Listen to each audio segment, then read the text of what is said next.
lahat ay patas na lumalaban sa hamon ng buhay, kung kaya't si Dong ay lumalaban dahil sa pangarap. Si Dong ay kumukuha ng kursong Bachelor of Elementary Education sa isang pribadong eskwelahan. Gagawa tayo ng traditional na atip. Okay, nandyan si Dong. I-demo niya sa atin kung paano gagawa ng atip. Nice. I will teach you how to create the atap. So, yan po yung gagawing pantali doon sa gagawing atip. Uumpisahan na ang paggawa ng atip ni Dong. So, step by step.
Ang galing. Ayan. Napakahigpit ng pagkatali, ano?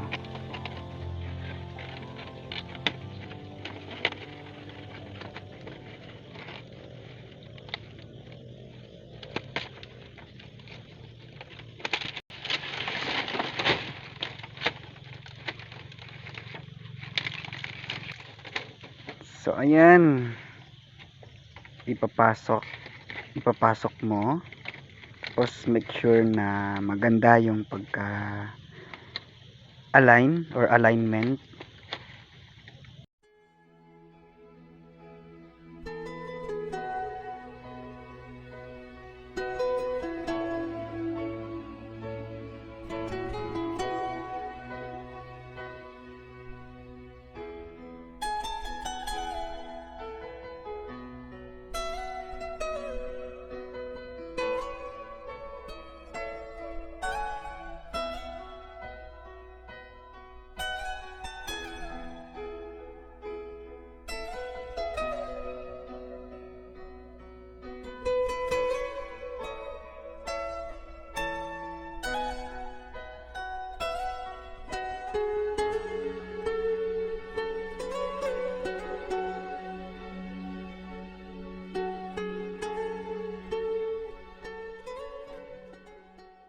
Pagka binibenta ito or binibili, nasa 7 pesos pagka dito mismo sa loob bilhin. Pero pag sa negosyo, mga negosyante na.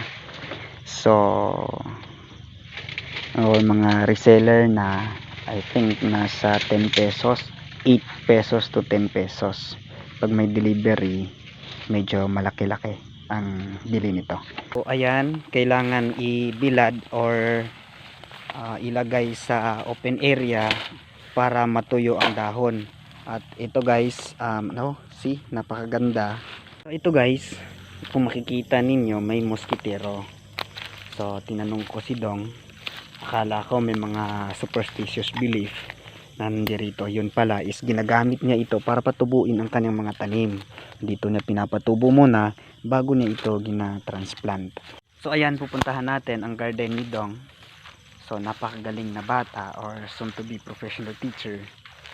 So ayan, makikita natin may mga saging, may mga niyog siya nagtanim. Ayan.